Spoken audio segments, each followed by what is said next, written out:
আদর্শ তিতুমির পত্রিকার সঙ্গে রয়েছি আমি ধৃতরাষ্ট্র। দেখুন, আমরা তো অনেক ভণ্ড সাধুদের নিয়ে খবর করেছি এবং আমরা বলেও ছিলাম যে মানুষ যদি জাগরুক হয়ে যায় তাহলে সেই সাধুদের ভাগোয়া গেরুয়া বসন কিভাবে খুলে নেওয়া হয়। আজকের আমাদের ক্রাইম রিপোর্টার সুরেন্দ্র কুমার সিং উত্তর 24 পরগনা জেলার হালি শহরের একটি বিখ্যাত আশ্রমের একজন সাধু বলে, মানে নিজেকে সাধু বলেন, তার কর্মকাণ্ড শুনলে আপনারা হতবাক হয়ে যাবেন। সেই সাধুকে এলাকার মানুষ ধরে তার ভাগোয়া গেরুয়া বসন খুলে নিয়ে তারপর তাকে গামছা পরিয়ে ক্যামেরার সামনে বলতে বাধ্য হচ্ছেন তিনি তার অপরাধের কাজকর্ম কবুল করছেন। বুঝতে পেরেছেন? আমরা যে কথা বলছিলাম সে কথা দেখুন হুবহু মিলে গেল। আমাদের ক্রাইম রিপোর্টার আজ সুরেন্দ্র কুমার সিং তুলে ধরছেন। আগের সেই চাঞ্চল্যকর ভিডিও দেখুন আপনারা, তারপর আমরা আসছি বিস্তারিত বর্ণনায়।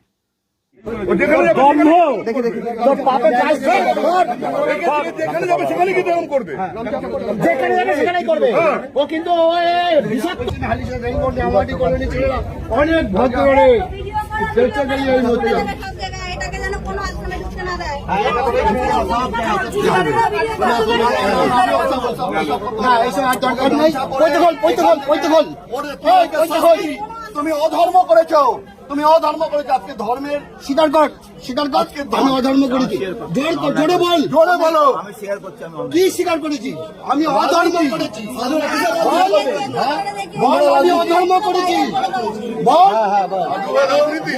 বলছি তো বল, আমি অধর্ম করেছি, বল অধর্ম করেছি, ওখানে বলো,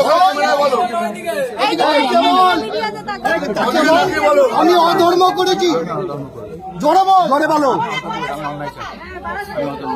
আমি মদ খেয়েছি, মহিলাদের নিয়ে কুকর্ম করেছি, বলো মহিলাদের নিয়ে কুকর্ম করেছি। দাদা আপনি লোকটা নিয়ে সরুন, বলো আমি মহিলাদের সঙ্গে কুকর্ম করেছি মন্দিরে, বলো মহিলাদের নিয়ে কুকর্ম করেছি, দোকানে আগুন লাগিয়ে তৃণমূলের লোকদের নিয়ে মদ খেয়েছি, মন্দিরে বসে তৃণমূলের লোকদের মন্দিরে মদ খেয়েছি, বলো মিডিয়া বলো, আরে বলো না, আমি শেয়ার করে আপনার যা বলছেন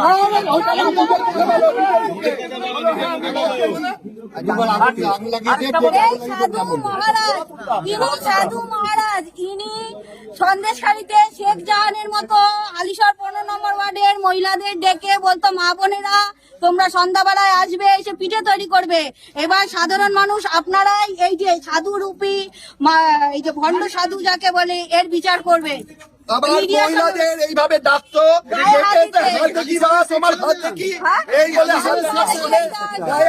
এইসব করতো, বিভিন্ন ছেলেদের দিয়ে তোলাবাজি করতো, তারপর তো 7টা জুয়া তো ছিল এখানে। আপনাকে নিয়ে যাচ্ছে কেন? গেরুয়া বসন খুলে দিলেন কেন? গেরুয়া বসন খুললেন কেন?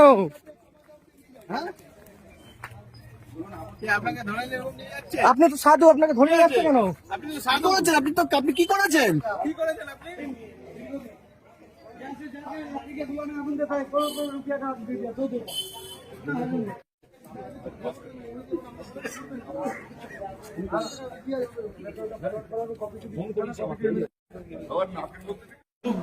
সব বলতে পারো।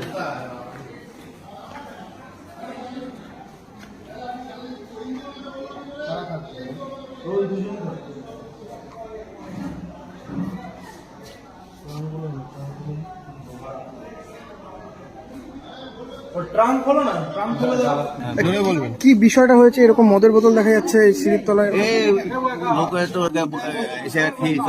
কারা?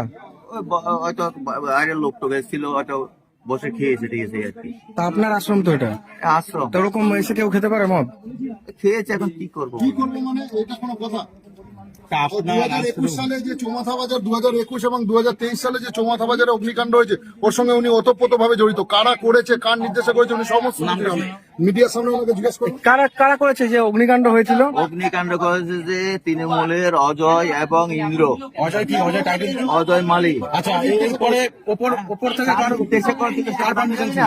আপনি কার কাছে গেছিলেন আমি সেটা বলতে? ক্লাবে একদিন ইন্দ্র হ্যাঁ। মদ খেয়ে আমাকে বলেছে আমি এই করে দিয়েছি, আমাদের বেশ ভালো করেছে। কি করে দিয়েছে, কি করে দিয়েছে? মানে এখানে আগুন দিয়েছে। হ্যাঁ, এই বাজারটা আগুন লেগেছিল। কাঠের গোলাটা। আমি বলছি ঠিক আছে, বলছি তো আমি কমলবাবুর কাছে যাবো। কমল কে? কমল কমল অধিকারী কে কে ছিল? চেয়ারম্যান তখন হয়নি, বিধায়কের ভাই। বিধায়কের ভাই ছিল। তো আমি বললাম যে আপনারা এগুলি কি কাজ করলেন, এটা কি একটা লিগ্যাল কাজ করলেন? হ্যাঁ, একটা কি- হ্যাঁ। মানুষকে মেরে ফেলার থেকেও বাড়িতে আগুন দেওয়ার মতো পাপ পৃথিবী কি বলছে তখন, কি বললো? অধিকারী কি বলেছে তখন আপনাকে? কমল অধিকারী আমার কাছে কিছুক্ষণ মুসকি মুসকি হাসলো, আর কিছু বললো না আমাকে। মানে তার মানে উনি সাথে ছিল আর কি, হ্যাঁ। উনি সহযোগিতা করেছে। আলটিমেটলি তাই বললো। তারপর থেকে কি বলেন তো, আমার সাথে আর কোনো লিঙ্ক রাখেনি। এই আশ্রমটা কি আপনার? আমাদের টাস্টে আপনার আসলো এখানে পুজো হয়, তো মদের বোতল কি করছে এখানে? ওই তো বললাম তো। আপনি প্রতিবাদ করেননি? এই গামছা পরে গেরুয়া পোশাক খুলে চলে যা পুলিশের সঙ্গে। গেরুয়া পরা তোর ইজ্জত নেই, গেরুয়াকে এই যে মন্দিরের মধ্যে মদের বোতল, গেরুয়াকে নষ্ট করে ফেলেছিস। বলছি মন্দিরে মদের বোতল, ওনার মন্দির। মদ, সাতটা, জুয়া, মাংস, মাছ সব খায়, সব করে। মেয়ে মানুষ নিয়ে নোংরামি করে। কাজের মহিলা, এই আশ্রমে কাজের মহিলা, এগুলো কি তৃণমূলের আমলে? তৃণমূলের আমলে হয়েছে স্যার? তৃণমূলের আমলে হয়েছে। আপনারা এখানকার বাসিন্দা? আমরা এখানকার জন্ম এখানে, আর এখানেই থাকে? আদিবাসী। এই মন্দিরটা কিসের মন্দির ছিল? এটা শঙ্কর মঠ। শঙ্কর মঠ। এটা হচ্ছে একজন করে। শঙ্কর মঠ, এটা আশ্রম ছিল। এই আশ্রমে মদের বোতল। উনি যেদিন আমি খেয়েছিলাম সেই আশ্রমে। এই আশ্রমটা একেবারে আপনারা তো এখানকারই বাসিন্দা, আমার দোকানে এখন পড়ে গেছে। আগুন দিয়ে পড়ে দিয়েছিল? হ্যাঁ, এই এখানে বসে সব মিটিং হয়েছে। আর পুরো সর্বশান্ত করে দিয়েছে। 2023 সালে। এখানে বসে মিটিং হয়েছে। আইস নিয়ে আমার শ্বশুরকে গিয়ে আর্মস নিয়ে? হ্যাঁ, গিয়ে আবার দোলের দিন কে এই সাধু? ইনি কি সাধু, অরিজিনাল সাধু? ভণ্ড ভণ্ড ভণ্ড।